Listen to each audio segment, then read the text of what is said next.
히브리서 5장 7절에서 10절까지 말씀 우리 함께 보겠습니다.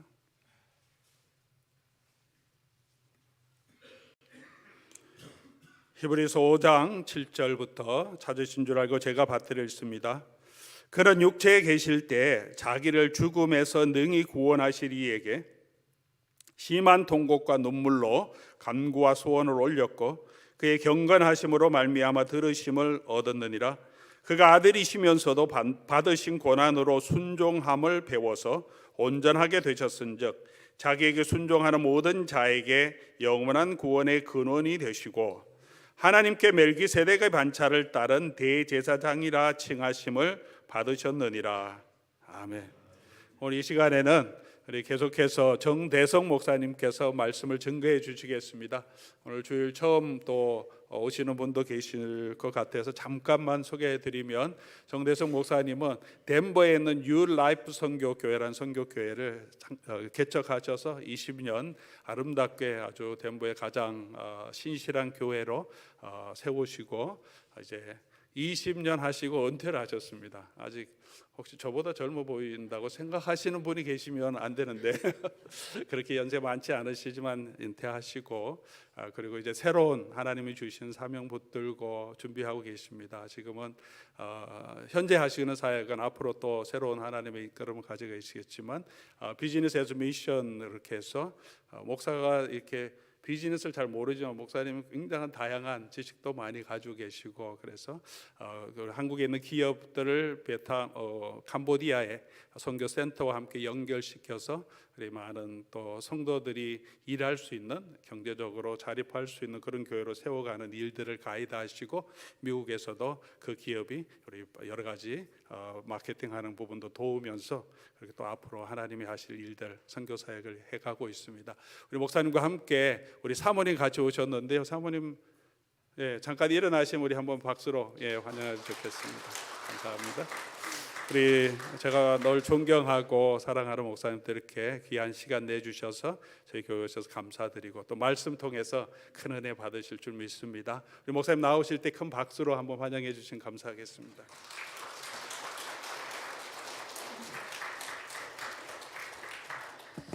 우리 박 목사님이 형입니다.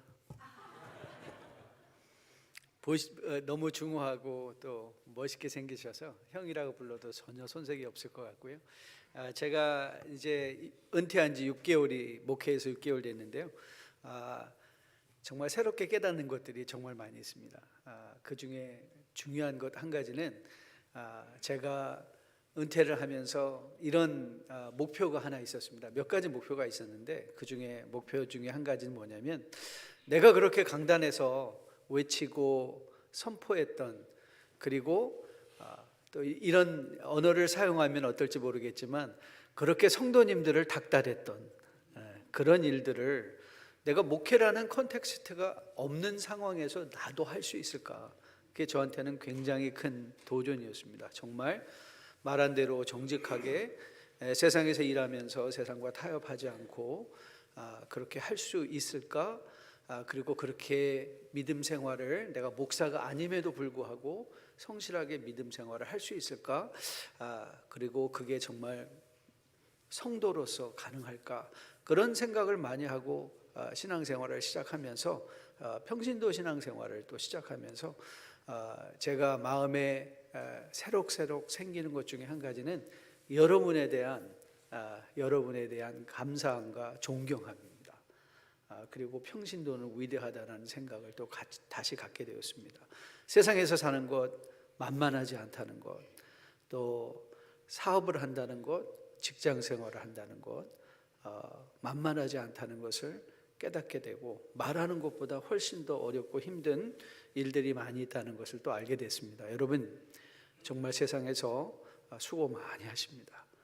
그리고 저는 여러분들이 그런 믿음의 생활을 본질적으로 말씀을 통해서 지속해 가심으로 말미암아 여러분들이 2025년도에 목표로 삼고 있는, 정말 여러분들이 담장 너머로 뻗어 가지가 되는, 가지가 펼쳐져 가는 그런 2025년 되었으면 참 좋겠고, 그리고 저도 목회라는 현장은 아니지만 여러분과 같이 세상의 일터에서 또 여러분들에게 부끄럽지 않은 그런 사역을 겸한 일들을 잘 감당할 수 있도록 노력하겠습니다. 생각할 때마다 또 여러분도 기도해 주시면 정말 감사하겠습니다.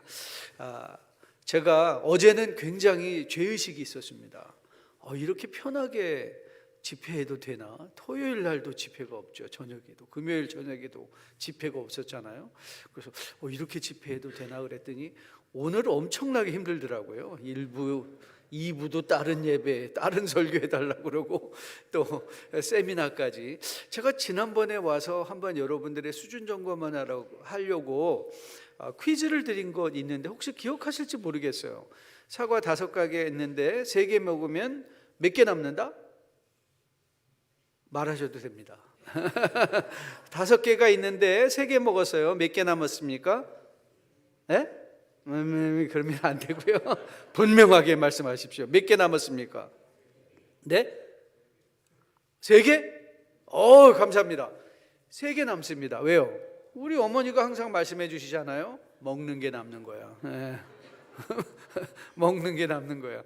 여러분 말씀도요. 우리 성경을 보면 먹으라 그러시잖아요. 그렇죠? 그래서 여러분들 말씀도요.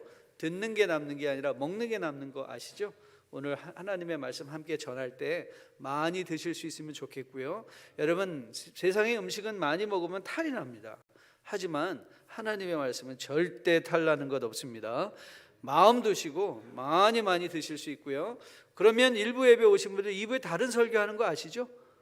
네, 또 오실 거죠? 네, 감사합니다. 제가 지금 다 각인해 놨습니다. 안 오신 분들 제가 목사님께 보고해 드리겠습니다. 자, 최근에 제가 신명기를 읽다가 이스라엘 백성들이 요단을 건넌 후에 해야 할 일을 명령하는 모세의 말씀, 모세가 했던 말씀을 듣고 많이 생각해 보았습니다. 그게 신명기 27장 3절 말씀 그리고 8절 말씀인데요. 요단을 건넌 후에 같이 한번 읽을게요. 율법의 모든 말씀을 그 위에 기록하라. 하나님이 우리와 소통하기 원하시거든요. 근데 하나님이 우리와 소통하시는데 소통하시기 위해서 선택하신 수단과 방법이 뭐냐? 그게 언어라는 거예요. 언어를 가지고 우리에게 소통하기 원하신다. 그래서 27장 8절 말씀에는 이렇게 기록이 되어 있어요. 너는 이 율법에 같이 읽습니다. 모든 말씀을 그 돌들 위에 분명하고 정확하게 기록하라. 이 말씀이 중요한 건 하나님께서 당신의 뜻을 알리실 때 기록된 언어를 사용하신다. 그래서 여러분이 하나님의 뜻을 알기 원하신다면 여러분 산후에 가서 소나무 뽑으시면 안 됩니다. 소나무 뽑지 마시고 뭐 하시면 돼요? 기록된 하나님의 말씀을 들어가서 묵상하시면 되는 거예요. 그렇죠? 하나님이 여러분에게 분명한 뜻을 알게 해주실 때 그 말씀을 통해서 알게 해주신다. 그래서 히브리서 4장 12절부터 13절 우리 같이 한번 읽어볼까요? 시작. 하나님의 말씀은 살아있고 활력이 있어 좌우의 날선 어떤 검보다도 예리하여 혼과 영과 및 관절과 골수를 찔러 쪼개기까지 하며 또 마음의 생각과 뜻을 판단하나니 지으신 것이 하나도 그 앞에 나타나짐이 없고 우리의 결산을 받으실 이의 눈앞에 만물이 벌거벗은 것 같이 드러나느니라. 그런데 여기에 또 신앙의 챌린지, 도전이 또 하나 있습니다. 왜냐하면 기록된 말씀을 통해서 우리가 하나님의 뜻을 감지하고 깨닫고 알아야 되는데 문제는 이 언어가 저주 아래 있는 것이라는 사실입니다. 여러분 기억하시죠? 창세기 11장의 바벨 사건을 통해서 언어가 혼잡하게 되었다. 그래서 언어가 혼잡하게 되었기 때문에 말을 통해서 상대방의 의도를 깨닫고 아는 것에 상당한 노력이 이제 필요한 것입니다. 부부간에도 부모 자식 간에도 교우 간에도 세상과의 소통할 때 우리는 항상 이 말에 대해서 진중하게 생각하고 그 의도를 파악하고자 하는 노력을 기울이지 않는다면 우리는 많은 경우에 관계에 어려움을 겪을 때가 많이 있습니다. 우리가 다루는 성경도 다르지 않습니다. 성경은 고대의 히브리어, 아람어, 그리고 신약은 헬라어로 쓰여졌습니다. 그리고 그 말이 우리에게는 한국어 혹은 또 영어로 여러 가지 다른 언어로 번역된 말씀으로 우리가 읽으면서 그 뜻의 하나님의 뜻을 교훈받는 것이죠. 그래서 성경을 읽는 것이 결단코 여러분 소설 읽듯 그렇게 재미있는 것만은 아닙니다. 여러분 그런 오해 다 내려놓으십시오. 성경은 결단코 재미있거나 성경은 그렇게 쉽게 읽어지는 책은 아닙니다. 사실은 성경을 읽기 위해서는 많은 노력이 필요한 것이죠. 보십시오. 우리 로뎀교회도 그렇게 많은 성도님들이 계시지만 일독하신 분들 명수를 세보니까 그렇게 많지 않더라고요. 이게 쉬운 일이 아닙니다. 영적인 도전이 엄청 있습니다. 하나님의 말씀을 접근하고 그리고 읽고 이해하는데도 많은 어려움이 있는 것이죠. 그래서 여러분들이 성경을 깊이 있게 읽기 위해서 다독도 필요하고 또 정독을 위한 기술들도 필요한 것입니다. 그것이 바로 하나님께서 저희 같은 목사를 pastor teacher, 목사와 교사로 세워주시고 하나님의 말씀을 여러분들이 읽을 수 있도록 도와주는 역할. 그래서 여러분들이 하나님의 말씀을 여러분들이 읽으면서 하나님의 뜻을 발견할 수 있는 그런 도움을 드리기 위하여 세워주신 직분들인 것을 다시 한번 기억합니다. 자, 그러면 왜 저는 오늘 여러분에게 성경의 언어 이야기로 오늘 본문 묵상 말씀을 시작해야만 하는가?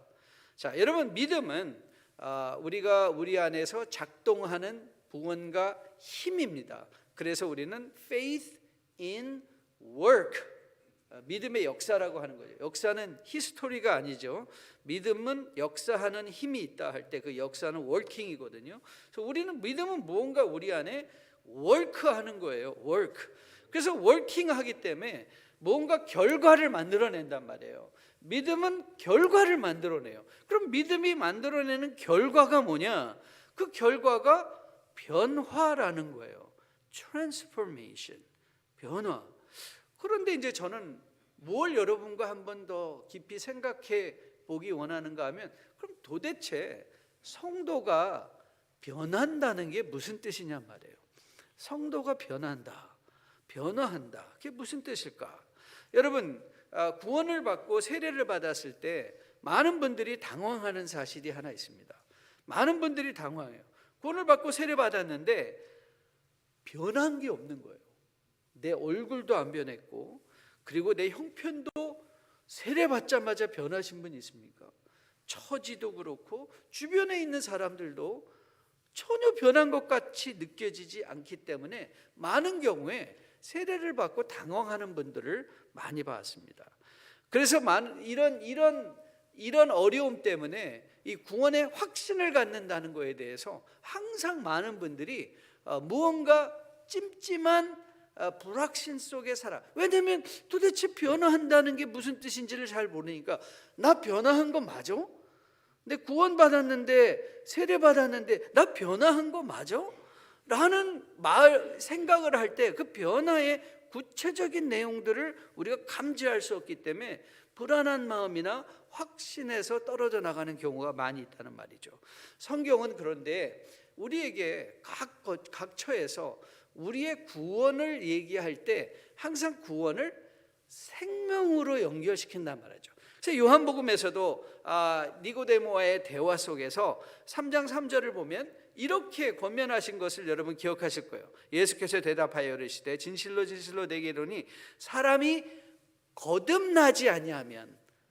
그래서 구원을 받는다는 것을 예수님은 무엇으로 설명해 주시는 것인가 하면 구원을 받는다는 건 마치 born again, 다시 태어나는 것과 같다. 그렇게 말씀하시는 거예요.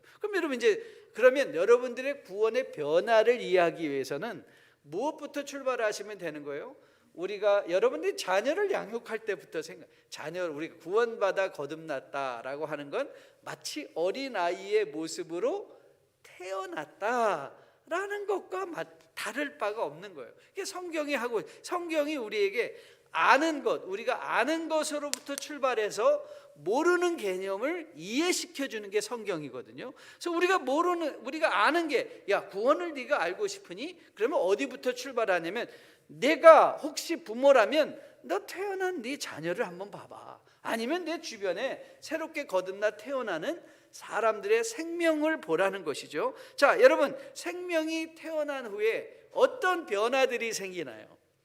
아무것도 모르는 천방지축에서 인격과 몸이 성장해 가는 것이죠.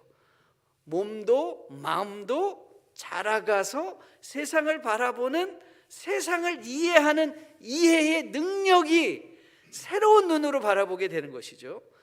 여러분, 그렇다면 내가 구원받았다는 건 처음에 구원을 받고 모르는 게 많을까요? 아는 게 많을까요? 모르는 게 많습니다. 그게 정상이에요. 구원을 처음 받고 신앙생활을 처음 시작하면 모르는 게 많은 게 뭐예요? 정상이에요. 설명하지 못하는 게 많은 게 정상이에요. 하지만 항상 모르는 것에 머물러 있으면 그건 뭐죠? 비정상인 거예요. 비정상인 거예요.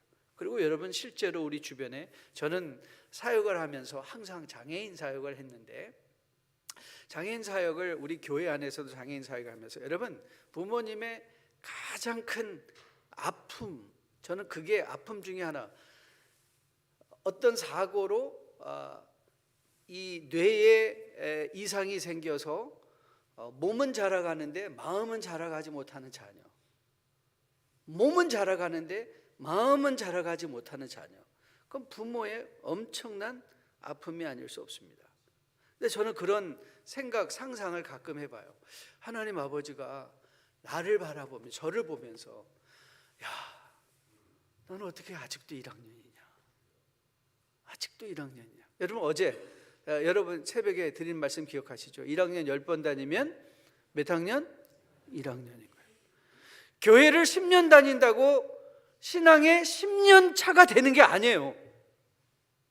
교회를 10년 신앙생활을 20년을 했기 때문에 20년의 여러분, 자녀가 자라는데 그냥 자라는 게 아니잖아요.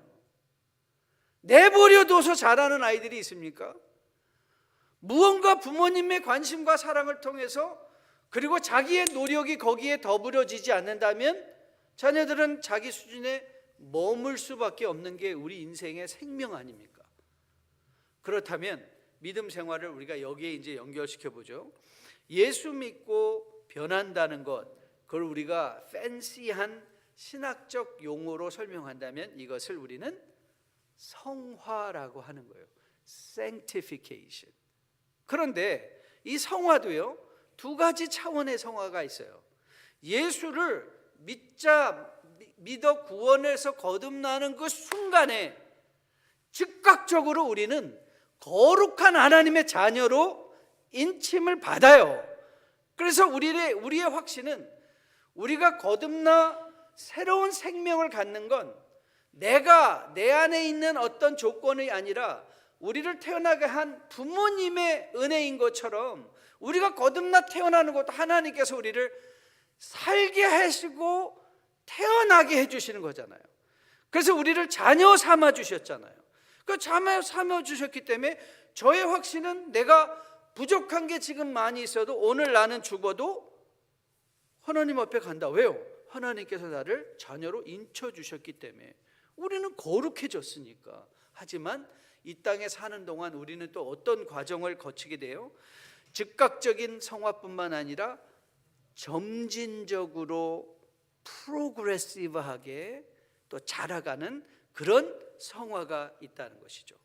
그래서 즉각적인 성화를 또 다른 말로 하면 우리가 신학적인 용어로 칭의, 거룩함을 받은 거예요. 그렇죠? 거룩하다, 칭함을 받았다. 의롭다, 칭함을 받았어요. 의로운 것이 아니라 너는 의로워 하고 하나님께서 우리에게 의로운 신분을 허락해 주셨죠. 그래서 여러분과 저가 오늘 우리가 무슨 확신이 있어요? 나는 오늘 죽어도 하나님 나라 아버지 앞에 들어갈 확신이 어디서 와요? 우리를 살려주시고 나를 위하여 십자가에 달려주신 예수 그리스도의 은혜, 은혜. 하지만 우리가 그 은혜만 알고 그 자리에서 우리가 자라가지 않는다면 그게 뭐예요? 믿음의 불행인 거예요.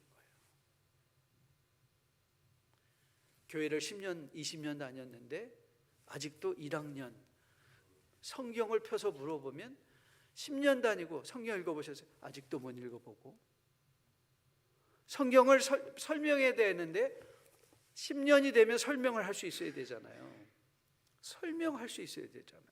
그런데 설명할 수 없고 늘 모른다고 말하는 것, 늘 모른다고 말하는 것. 이제는 어느 순간이 되면 모르는 거에 대한 부끄러움이 생겨야죠.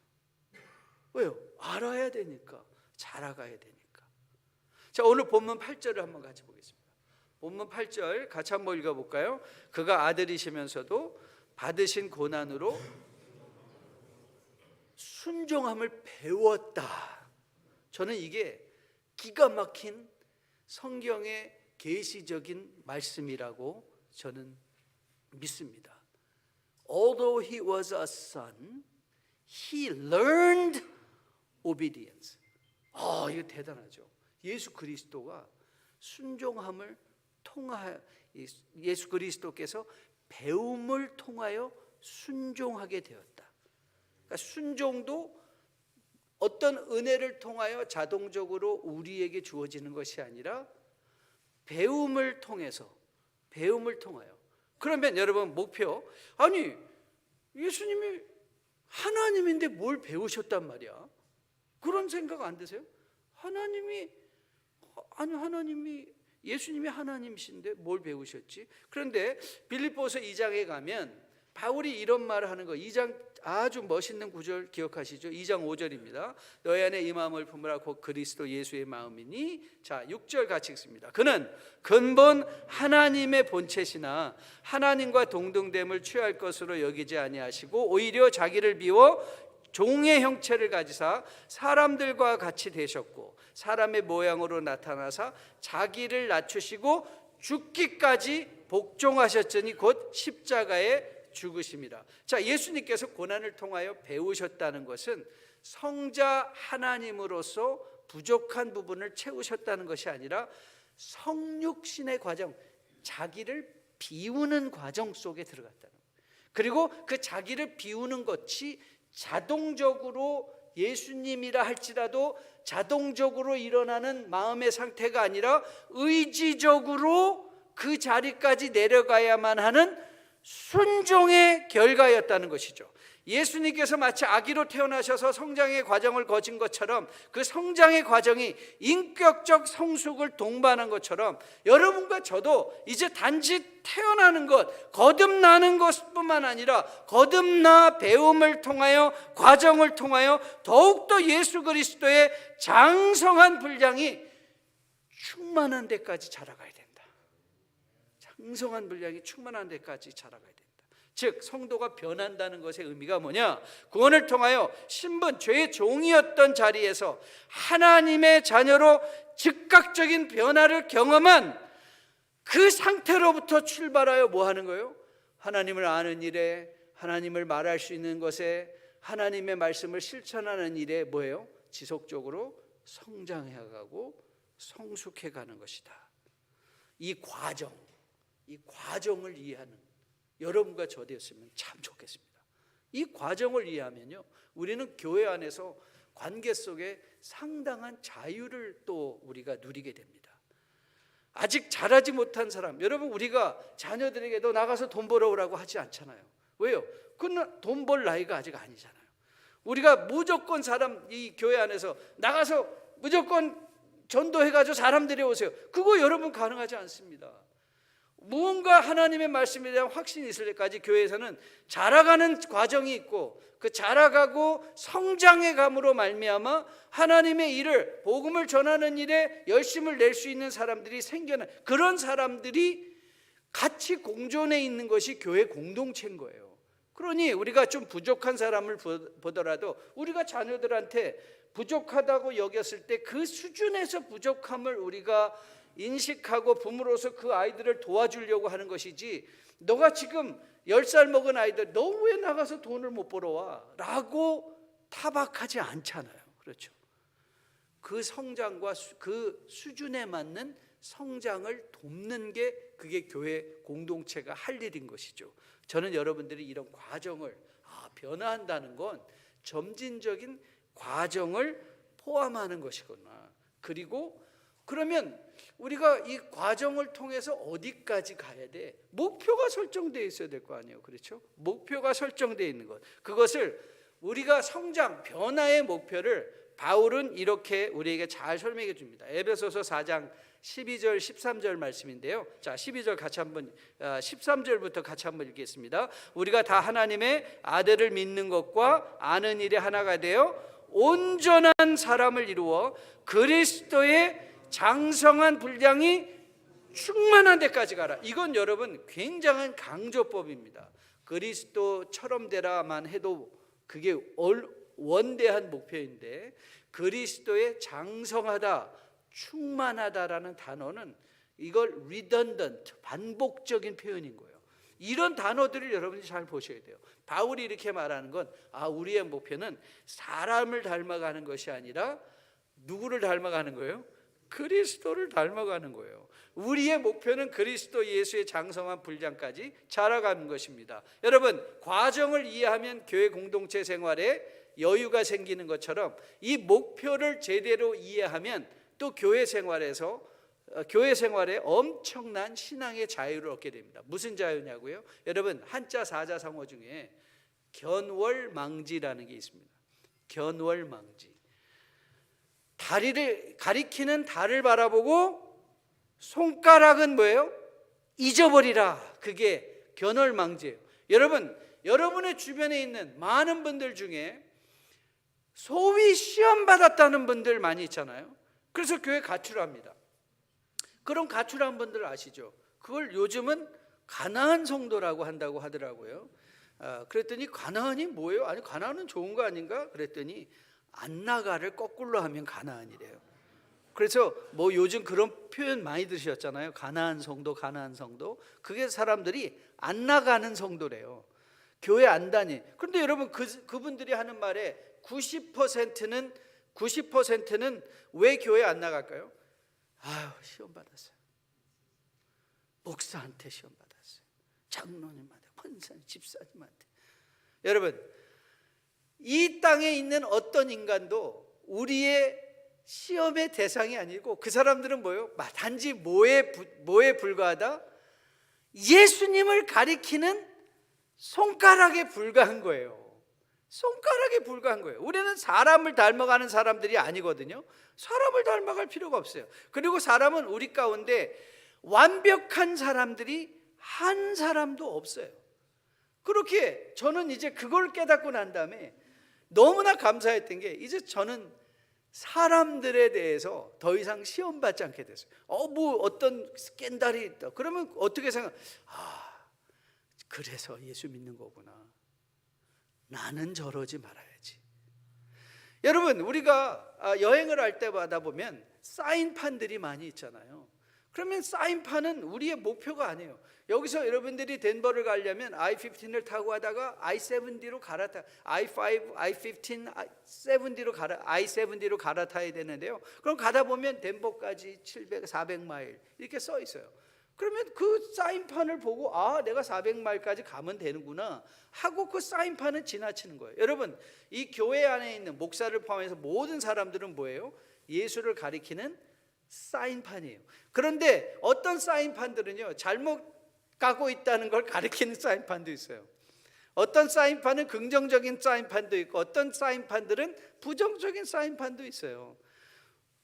우리가 사람들을 보면서 이제 더 이상 세상을 바라보면서 여러분 실망할 거 하나도 없죠. 왜요? 우리가 세상은 원래 그런 곳인 것을 알면 우리의 목표는 세상에서 잘 먹고 잘 사는 것이 아니라 우리가 세상에서 그리스도를 닮아가 하나님께서 이 땅에 예수 그리스도의 부활과 함께 재림과 함께 이루실 새하늘과 새 땅을 바라보며 가는 사람들이잖아요. 그렇게 우리가 세상에서 일어나는 일을 보고 시험받을 일이 뭐가 있겠습니까? 우리가 세상의 사람들을 보고 시험받을 일이 무엇이 있겠습니까? 저는 정말 기도합니다. 여러분들이 이 분명한 이해, 변화의 목표에 대한 이해가 있기를 주님의 이름으로 축복드립니다. 자, 우리는 무엇을 닮아가야 된다고요? 여러분이 담장 넘어 뻗어가는 가지가 되기 위해서 여러분들은 무슨 모습을 더욱더 이루어가야 된다고요? 예수 그리스도의 장성한 분량이 충만한 데까지. 전 로뎀교회에 속한 여러분들이 예수 그리스도 닮아가는 여러분 되시기를 주님의 이름으로 축복드립니다. 그리고 여러분의 주변에 있는 모든 사람들, 저는 이제 더 이상 여러분들 사람 때문에 시험받았다, 그건 1학년이 하는 말입니다. 여러분, 교회는 사람 때문에 시험받는 곳 아닙니다. 그런 사람들이 모이는 곳이, 시험받을 만한 사람들이 모이는 곳이 교회입니다. 그 교회 안에서 그들이 변화되는 것이 또 교회의 은혜이기도 하고요. 그리고 하나님은 그런 사람들을 통해서 우리로 하여금 더욱더 무엇을 바라보게 하신다고요? 예수 그리스도를 바라보게 하신다는 것, 저는 여러분이 잊지 않게 되기를 주님의 이름으로 축복드립니다. 오늘 히브리서 기자는 이런 중요한 개념을 하나, 그가 아들이라도 받으신 무엇을 통하여? 고난을 통하여 순종하기를 배우셨다라는 표현을 사용했어요. 그러면 이제 우리가 고난에 대한 새로운 관점을 형성할 수 있게 됩니다. 하나님이 여러분을 예수 닮게 하기 위해서 사용하시는 방법이 뭐라고요? 고난인 거예요. 저는 이게 여러분들을 정말 자유하게 했으면 좋겠어요. 고난에 대한 자유함이 있으면 참 좋겠습니다. 여러분, 성도의 삶의 과정적 성장, 성화의 과정 중에 우리에게 가장 필요한 것 중에 하나가 뭐냐면 고난인 거예요. 맞습니다. 여기서 고난으로 번역된 헬라어 단어는 파스코라는 단어인데요, 이 말은 육신의 질병이나 혹은 고난, persecution을 통한 일어나는 내 마음의 unpleasant experience, 아주 불쾌한 경험들이에요. 그러니까 고난이라는 건 불쾌한 거예요. 그리고 경험하고 싶지 않은 것들이고요. 어느 누구도 이런 불쾌한 감정을 갖고 싶지 않습니다. 하지만 이제 저는 여러분들이 한 가지 사실을 분명히 마음에 기억했으면 좋겠어요. 이 땅에 살아가는 성도들에게 고난은 피할 수 없는 거예요. 여러분, 그런 말, 세상에서도 그런 말 하잖아요. 피할 수 없으면 즐겨라. 네. 여러분, 이게 불가능하다고요? 아니요, 가능합니다. 고난도 즐길 수 있습니다. 왜요? 그리스도께서 이미 고난을 통하여 아들이라도 순종함을 배워 우리에게 목표가 되어주셨기 때문에, 목표가 되어주셨기 때문에. 그래서 저는 여러분들에게 이 고난에 대한 이 새로운 관점이 생겼으면 좋겠어요. 여러분, 우리는 모두가 안경을 쓰고 있는 사람과 같습니다. 여러분, 저는 지금 안경을 벗으면 여러분들 얼굴이 뿌옇게 보이잖아요. 이걸 쓰면 아주 분명하게 보입니다. 그런데 여러분 상상해 보세요. 제가 검은 안경을 쓰고 있으면 여기가 다 뭐가 보이겠어요? 검은 게 보이겠죠. 노란 안경을 쓰면 다 노란색으로 보이겠죠. 그래서 내가 지금 왜 내 인생은 이렇게 깜깜한 거야? 하고 판단하고 실망하고 절망하기 전에 고난의 현장 속에서 내가 내 인생은 왜 이렇게 깜깜해? 세상이 깜깜한 게 아니라 뭐예요? 우리가 쓰고 있는 안경이 깜깜한 거예요. 그 안경의 색깔을 우리가 볼 수 있다면, 하나님이 나에게 고난을 주셨는데 그것이 내 인생에 칙칙하고 깜깜한 게 아니라 하나님은 이 고난을 통하여 나를 새롭게 하시고 나하고 하여금 순종함을 배워 우리의 목표 되신 그리스도를 닮게 하게 하심이구나. 그래서 여러분, 바울이 로마서 5장에서 저는 이걸 이렇게 외워놨어요. 환인연소. 환인연소. 환난은 인내를, 인내는 연단을, 연단은 소망을. 어디부터 출발한다고요? 우리 인생에 환난스러운 일들이, 고난스러운 일들이 생겼을 때 우리에게 가장 먼저 우리의 믿음의 안경은 그 환난의 그 실체를 보고 뭘 생각해요? 하나님이 나를 지금 연단시키는구나. 그럼 그 연단이 우리에게 뭐가 된다고요? 그 인내, 나로 하여금 인내하게 하시는구나. 그 인내가 나를 연단하시는구나. 그래서 나는 소망으로 가득 찬 사람이 되겠구나. 저는 여러분에게 이 기대감이 형성될 수 있게 되기를 주님의 이름으로 축복드립니다. 그래서 야고보 장로가 그의 서신서 1장 2절 4절에서 이런 말을 했습니다. 내 형제들아, 너희가 여러 가지 시험을 당하거든 온전히 같이 읽습니다. 기쁘게 여기라. 기쁘게 여기라. 그리고 3절 같이 읽습니다. 이는 너희 믿음의 시련이 인내를 만들어내는 줄 너희가 알미라. 인내를 온전히 이루라. 이는 너희로 온전하고 구비하여 조금도 부족함이 없게 하려 함이라. 자, 우리의 부족함이 없는 상태는 무엇으로부터 출발해야 돼요? 시험으로부터. 여러분, 사람들은 고난 앞에 움츠러들고 아울러 왜 이런 고난이 내게 찾아왔는지 불평하거나 원망하게 됩니다. 그리고 저는 부끄럽지만 저도 그런 사람이었습니다. 저는 저희 아버님이 제가 11살 때 돌아가셨어요. 60년대 그 척박한 한국의 상황 속에서 호르몬이 밑에서 자라간다는 건 그거는 고생스럽고 고난스러운 일이었습니다. 저를 전도하겠다고 찾아온 친구가 하나 있었습니다. 한국에서 저는 교회를 다녀본 적이 없습니다. 저는 교회라는 곳이, 만약에 저는 이런 마음이었어요. 하나님이 계시다면 그건 하나님일 수가 없어. 왜? 나는 이렇게 힘든데 저 사람은 왜 이렇게 저렇게 잘 살아야 돼? 그거 너무 억울했습니다. 저는 그래서 절대 교회라는 곳에 가고 싶지도 않았고요. 그 친구가 찾아오는 매주 저를 전도하겠다고 찾아오는 친구가 그 아버님이 잘 사는 친구, 그때 벌써 개인 택시 운전하시는 분이었거든요. 그러니까 항상 이 아주 멋있는 교복에, 그때 여러분 저는요 항상 교복을 우리 어머니가 맞춰주실 때마다 늘 부끄러웠어요. 왜? 1학년 때는 항상 교복이 여기까지 와서 교복을 1년에 한 번씩 맞춰본 적이 없습니다. 그냥 3년 동안 한 교복을 입어야 되는 거예요. 그러면서 항상 때마다 새로운 학기마다 교복 새로 싹 맞춰 몸에 맞는 교복 입고 오는 친구들 보면 너무 억울했습니다. 왜 나는 내가 여기 이런 과정에서 태어난다고 나는 볼런티어 한 적도 없거든요. 근데 태어나 보니까 어렵고 힘든. 그런데 여러분 그거 아십니까? 제가 미국에 와서 예수님을 영접하고 32살에 저는 사실은 영어 목회를 정말 하고 싶었습니다. 2세들을 위해서 저에게 믿음을 주셨다고 생각하고 2세들을 위한 목회를 하고 싶었는데 32살에 갑자기 한국어 목회를 하게 되었어요. 1세 목회를 개척했는데 아무것도 한국에서 교회를 다녀봤습니까? 믿음에 대한 언어도 없고요. 저는 신학도 미국에서 신학을 공부했기 때문에 미국식밖에 모르는데 맨날 그건 한국식이 아닙니다. 뭐 어르신들이 그러면 할 말이 없는 거예요. 그러면 어떻게 제가 1세 목회를 했나? 그리고 저는 여러분 모든 제 친구와 같이 목회를 했는데요. 저는요 사실은 목회 은퇴하고 또 하고 싶었던 게 저는 장례식장에서 일하고 싶었어요. 저는 정말 장례 전문가입니다.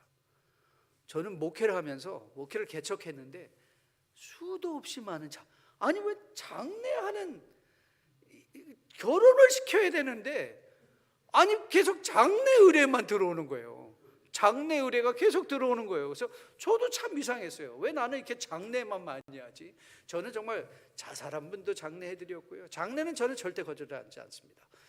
그건 돌아가신 분보다 가족들을 위한 것이라 생각하고 그래서 저는 여러 가지 정말 그룹홈에서 계시다가 아무 연고도 없이 돌아가신 분들 목사님 장례해 주세요. 가서 장례해드리고 오늘 오셨던 분 저는 근데 이해가 안 됐어요. 그런데 제가 깨닫게 됐습니다. 제가 어려서 당했던 모든 고난들이요. 제 동생이 너무 제가 이래봬도 굉장히 귀한 사람입니다. 제가 위로 누님이 6분이나 있고요. 제가 7번째 아들이었습니다. 그런데 뭐 가난하니까 뭐 특혜는 없었습니다.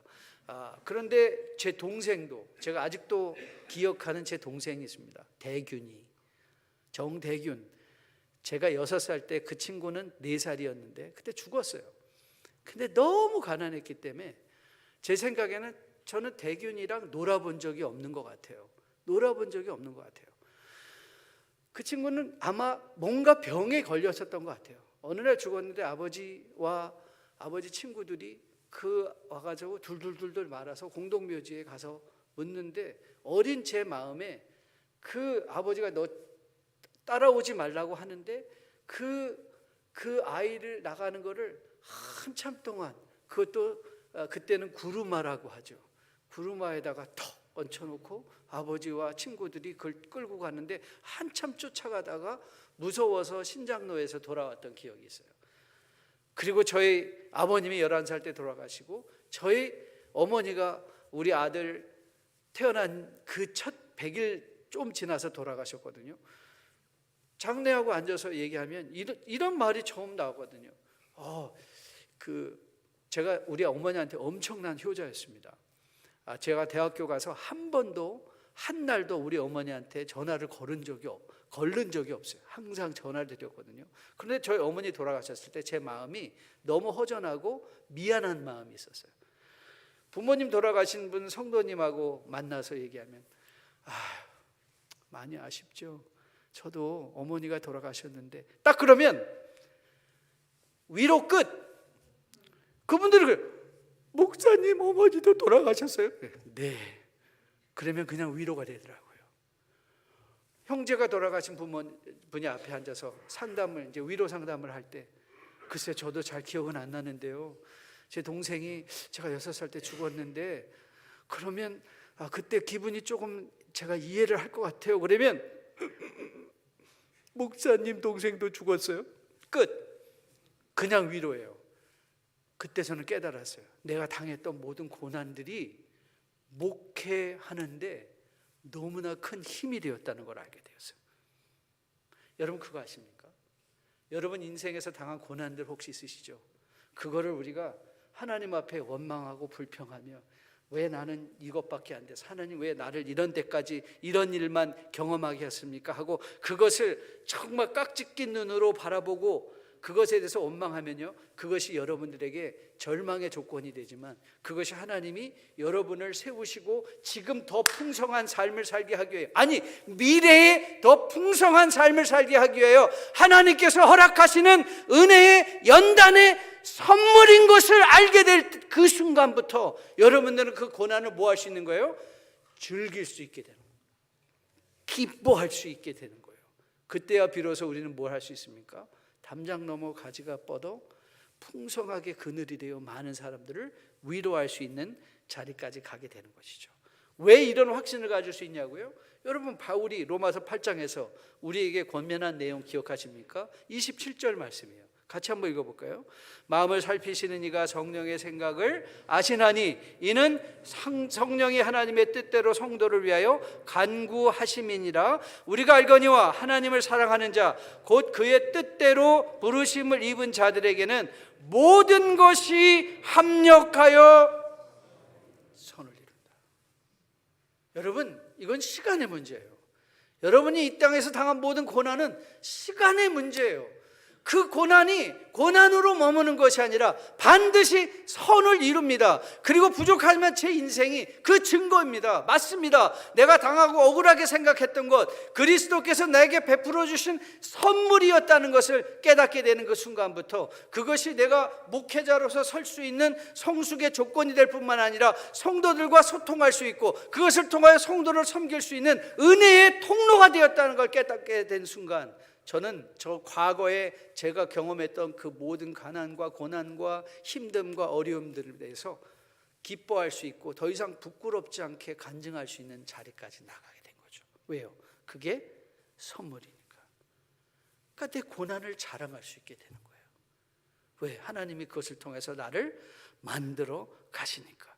여러분 담장 넘어 뻗어가는 가지, 그건 누구 이야기인 거 여러분 아시죠? 누구의 이야기입니까? 창세기 49장에 누구 이야기예요? 요셉이 이야기합니까? 여러분 요셉의 형통함은 뭘 포함하고 있죠? 요셉의 형통함은 고난을 포함하고 있다는 사실을 저는 로뎀교회 성도 여러분 한 번도 잊지 않기를 주님의 이름으로 축복드립니다. 그 고난을 포함한 형통이에요. 그 고난이 요셉을 찍어 내려 누른 것이 아니라 그 고난 가운데 그 종의 생활 속에서 그 감옥에서 하나님이 그에게 형통하게 하셨다. 형통하게 하셨다. 근데 놀랍게도 그가 총리가 되었을 때는 형통이라는 단어가 그 총리 자리에 수식으로 붙지 않습니다. 총리가 된 건 형통한 게 아니에요. 요셉이 고난받을 때, 종이었을 때 하나님이 그를 형통하게 하셨더라. 그를 형통하게 하신 건 고난의 순간이었던 것을 우리는 보게 됩니다. 저는 여러분과 저가 담장 너머로 뻗어가는 가지로서 2025년이 되기 위해서 여러분들의 인생 속에 또 고난스러운 일들이 생길 것입니다. 그리고 교회도 고난스러운 일들 지나갈 거예요. 제가 이렇게 아니라고 말하고 싶지만 우리가 이 땅에 살아가는 동안 그런 일들은 반드시 일어나게 되었습니다. 왜요? 주님께서 우리에게 경고하시잖아요. 세상이 너희를 미워하면 이상히 여기지 말라. 하나님, 예수님도 이 세상에서 고난을 받으셨다는 것 기억하라. 세상의 고난은 예수님이 당한 고난에 대한 하나님의 지적하심이고, 그걸 통하여 우리가 절망하거나 찍어 누리는 것이 아니라 오히려 더 축복의 발판이 되게 하라. 저는 여러분들이 그런 마음을 가지고 2025년을 맞이할 수 있는 여러분 되시기를 주님의 이름으로 축복드립니다. 그래서 이제 여러분, 고난의 현장 앞에 섰을 때 거기서 낙마하거나 불평하거나 원망하는 것이 아니라 오히려 감사. 저는 제 인생에 변화시킨 것 중에 하나가 감사 훈련입니다. 저는 앉으나 서나 감사하는 말. 아침에 일어날 때, 몸이 아플 때 가장 이게 훈련이 됐더니 가능하더라고요. 항상 하나님 감사합니다. 차를 탈 때도 감사합니다. 힘들고 어려울 때도 감사합니다. 몸이 아플 때도 감사합니다를 먼저 얘기하는 훈련을 하게 되었습니다. 왜요? 제 인생을 돌아봤더니 내 삶에 일어난 어느 일 하나도 헛되이 일어난 일이 아니고, 그것은 나를 성장시키고 나를 성숙시키시고 성경이 변화의 목표로 제시하는 예수 그리스도의 장성한 분량이 충만한 데까지 자라게 하시려는 하나님의 도구이기에 감사할 수 있었고, 그걸 깨달은 순간 저는 목회도 180도 변했고요, 제 개인적인 삶도 180도 변하게 되었습니다. 그래서 저는 감사가 제 잎에 붙어 있습니다. 감사는 여러분 느낄감자에 살해할 사자, 여러분 살해할 사자 어떻게 한문으로 쓰시는지 아십니까?